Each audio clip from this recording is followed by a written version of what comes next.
আমরা সবাই চাই দেশে ক্ষুদিরাম বসু বা নেতাজির মতো বিপ্লবীরা বারবার জন্ম নিক, কিন্তু তারা যেন পাশের বাড়ির লোকের ঘরেই জন্মায়। নিজের ঘরের ছেলেটিকে আমরা নিরাপদ আইটি সেক্টর, ডাক্তার বা ইঞ্জিনিয়ারিংয়ের গতিতেই দেখতে চাই।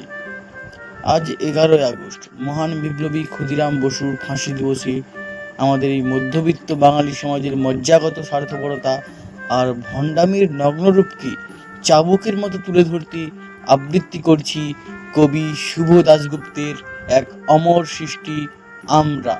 কণ্ঠে আমি অমিত দাস।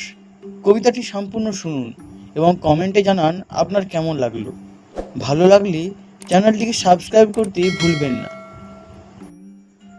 ক্ষুদিরাম হবে পাশের বাড়ির ছেলে, আমার ছেলে ডাক্তার হবে, আমার ছেলে ইঞ্জিনিয়ার হবে, নিজের পক্ষে সরকারি অফিসার।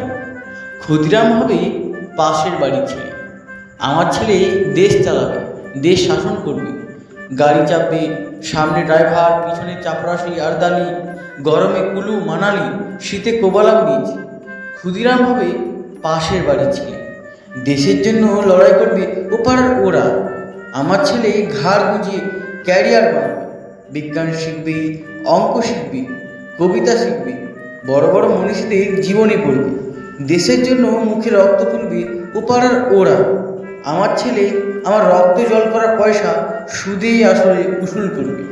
নেতাজি সুভাষ হয়ে দুরন্ত দুঃসাহসে ঘর ছাড়বে অন্য কেউ। আমার ছেলে নেতাজির জীবনী লিখে অ্যাওয়ার্ড পাবে।